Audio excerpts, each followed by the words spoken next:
My name is Jillian Perrick, and I'm a lover of all things orange chocolate. Think One Tree Hill is way better than the OC. And as a person who stutters, I hope to one day inspire women with invisible disabilities to overcome their limiting beliefs and start the business of their dreams, just like I did. I'm a mindset coach specializing in imposter syndrome, helping women beat their inner imposter using neurolinguistic programming, hypnosis, and time techniques. And this is the From Imposter to Empowered podcast. This podcast is for you if you're an entrepreneurial woman trying to navigate the online space with a lot of passion and a lot of uncertainty. If you feel like your ideas are unoriginal, that your message isn't necessary or important, or like you're a complete and total fraud, then you've come to the right place. This podcast will take you from imposter to empowered with ninja-like brain hacks, easy to implement strategies, and uplifting real talk to make you feel like everything you want is in reach. Let's get started, girlfriend.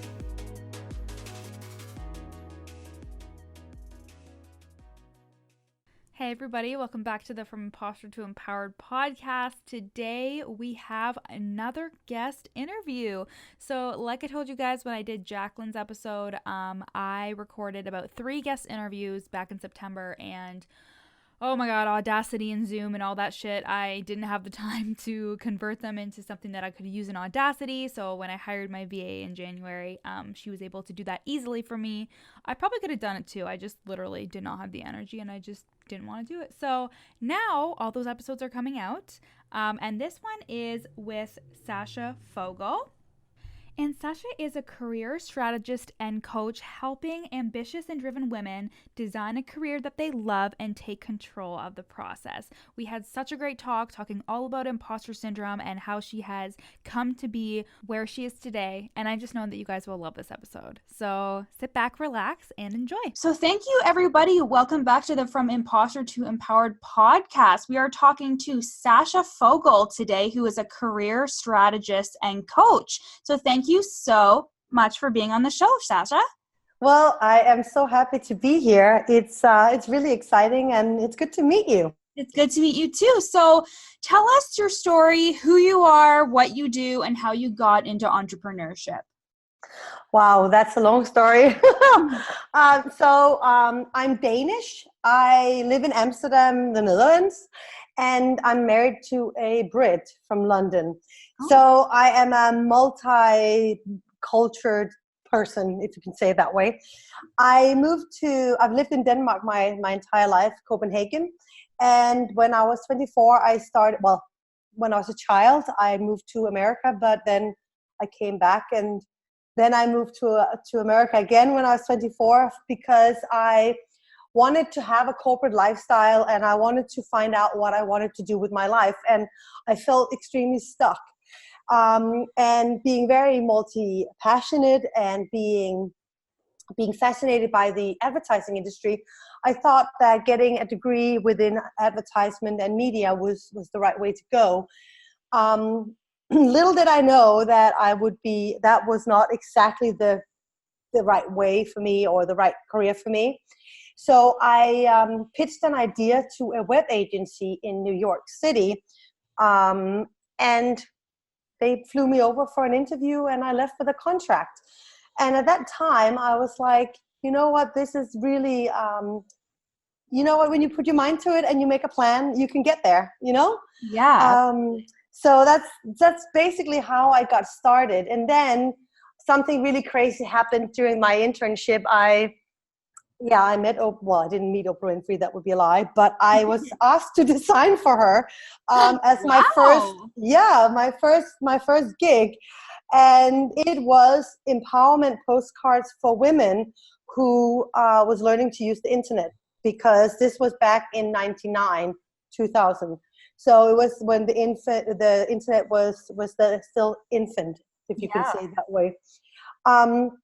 And then I've just over the years worked with women. I've always been women has always come to me for advice and also teaching people things. So I just thought after 10 years in media and tech, I thought, you know what, I need to do something. So I went from tech to teaching.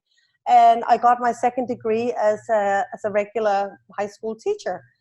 And so I just took that big jump and just went from one thing to the other. And it felt really great to suddenly I had all this business experience, and I knew how to open doors for myself and grab opportunities. And suddenly I was in a position where I could actually teach that and mold minds and work with students. And this was high school, so they were on their way out of school as well. So they needed some guidance and direction. And then I had a big break again, where my husband told me, he was a boyfriend at the time, that he had been offered a job in Amsterdam. So I thought, okay, why not go with him? And that's when I got into entrepreneurship, because I came here and I found myself pretty low. It was really difficult, new language. I couldn't work as a teacher in the regular school because of the language barrier. I couldn't work in the international system because of the degree I had. So I was finding myself a little bit like, ooh, how can I connect all the dots, and how can I like tie a big bow around all my experience that I've accumulated over so many years. Mm-hmm. And so I just thought, you know what? I learned coaching in teaching in university. So when I got my degree, so I thought, okay, I'll get a proper certification and I'll start working that way. So I certified and I built my business, and I just took it from there. And then I just started working with women and coaching them on career design. Mm-hmm. So what led you to want to be a career strategist and coach? Well, it was more when I remember when I came here and I was sitting here. I think I'd been here for a month, and my husband, he said to me, "Don't you think you should just get something done? Just do something," because I was sitting there planning, and I got into that planning mode, and then I started feeling really my confidence had dropped, because it felt like I couldn't do what I used to do, and I was applying for all these jobs that wasn't what I wanted, and I thought I had to take these low-level jobs in order to just get a foot in the door. And at the same time, I was a little too proud to do that, and I also felt like 2 degrees and a coaching certification is this is too low for me. And I like, not too low in that sense, but I just felt like it was not the right choice to go back, and start something that wasn't something I was passionate about. So in order to build my confidence, that's when I decided to get the certification. And then I thought, you know what, I can use my teaching degree and teach people confidence skills. I can use them. I can teach them sales skills. I can teach them coaching strategies. I can help them plan out like a career path. So I thought, okay, I'll start with my coaching and just take one-on-one clients. And that was almost 5 years ago now. So going back to when you were talking about your lack of confidence, can you tell me, how have you experienced imposter syndrome specifically when it comes to your coaching business? Oh, wow. A big thing was, I remember a few years ago, I think it's about 2 years ago, I was sitting in my bed. I was waking up early in the morning. I was doing my social media, and there was all these coaches that they were just talking about getting to 6 figures and 5 figures and 7 figures. And they were talking about all these figures. And I was like, what the hell? Come on. It's not like that in the real world. You can't just like launch your coaching business in a month and then have a 6K or I don't know, 6-figure business. Yeah. That is just impossible. But I just got lulled into this belief that they were doing things that was right and I was doing everything that was wrong. So I wrote an article about it, and I was like, you know what? It's not building a business. It's about sales. It's about getting the right people to buy your stuff, to see the value. But it's also about not looking at what other people are doing and measure your worth on what they're showing the world on social media. Because for me, it just made me feel small. It made me feel that wasn't good enough. And it made me feel like I had to run so fast and I had to work 24 hours a day in order to keep up with that image.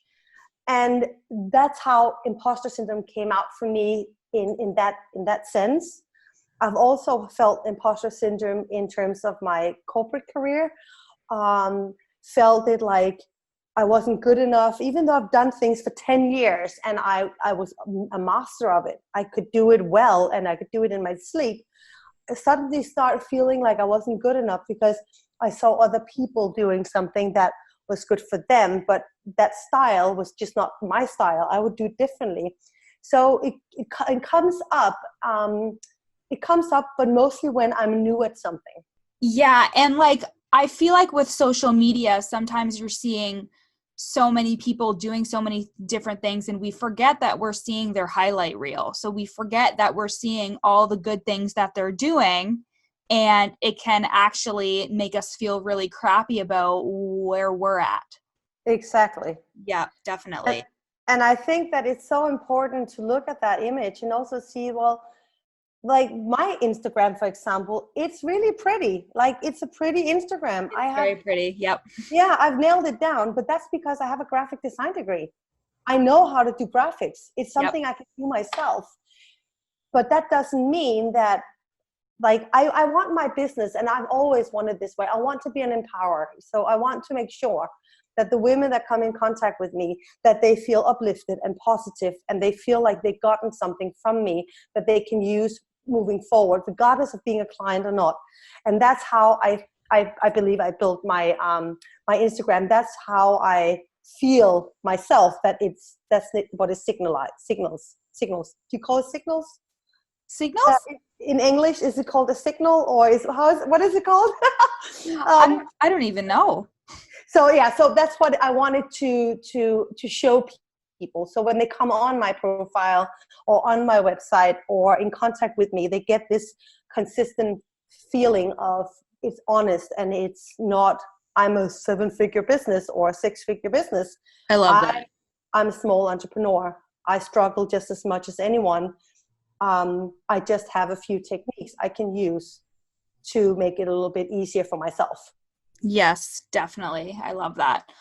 So if you had to give your inner imposter a name, so I have Rhonda, and she is like that mean girl that says really mean things to me. What would you call yours?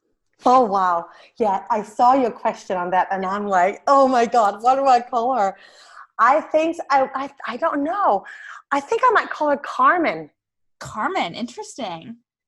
It's just like, it's, that name is so far from my culture. So it's like, and it's like a common is, well, I actually could also be a positive, because a common is also something that is like hot-blooded, aggressive, in your face and out there. But it can also be someone that when you're not doing it well enough, that beating you up and saying you should be better at this, you should do more of that. So I think common is a good one. And also Carmen and karma, it's two things. It sounds so similar, and I do believe that you get what you put out there. So if you put good things out, good things will come back.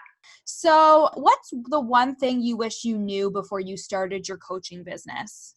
You don't have to know everything. Yeah. And like that kind of has to do too with like feeling like you aren't an expert, right? Exactly. But it's also to do with you not feeling that you're not enough, because you are enough, regardless of how far you are in your business or if you have a business or not. You are enough just the way you are. And just remember that, ask for help. Like, it's easy to say, it's difficult to do, but ask for help.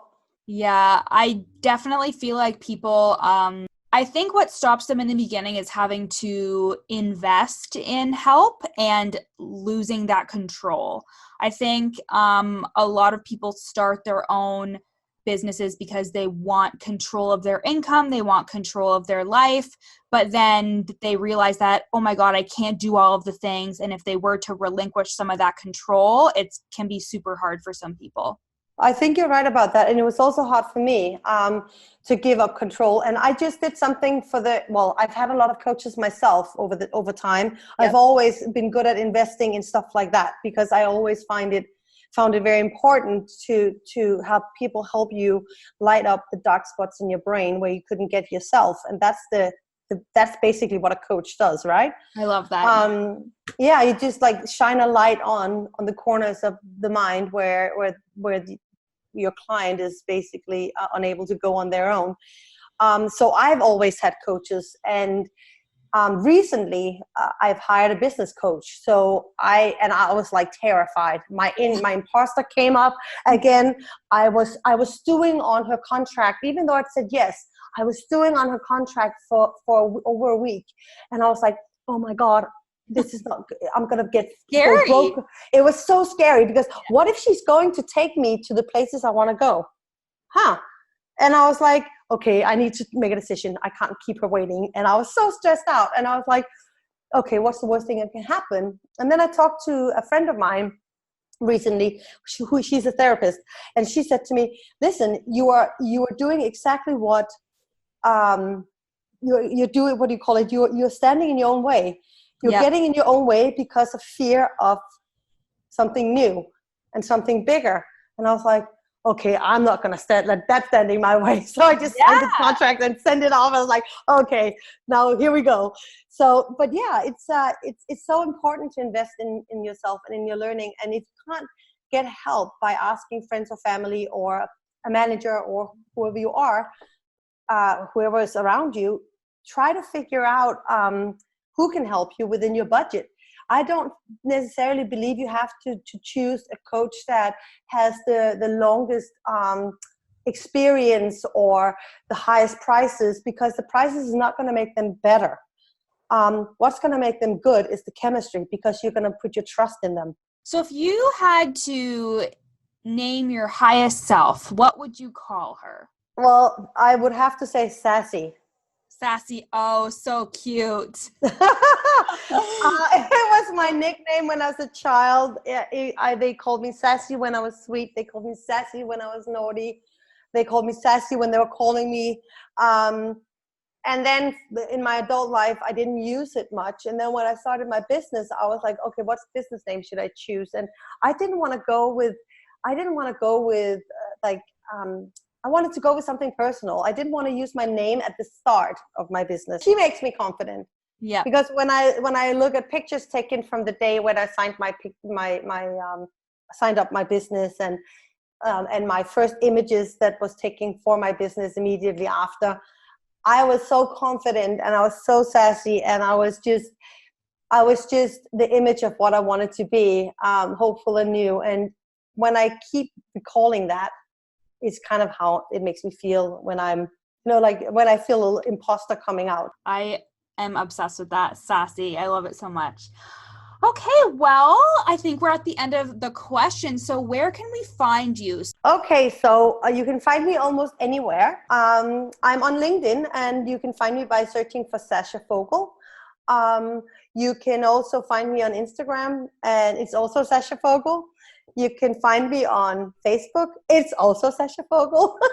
So I have maintained my name everywhere. So thank you so much for being on the show, Sasha. So great that we got to connect, and I'll talk to you soon. Thanks so much for listening to the From Imposter to Empowered podcast with me, Jillian Perick. If you loved this episode, take a screenshot and share it on your Instagram story. And don't forget to tag me at Your Coach Jill. Of course, I'd love for you to rate the podcast 5 stars and leave a review. And if you screenshot your review and send it to me at Your Coach Jill on Instagram, I'll send you a free gift. At the very least, make sure you follow me on Instagram, again at Your Coach Jill, for tons of free content, strategies, and inspo. See you next time.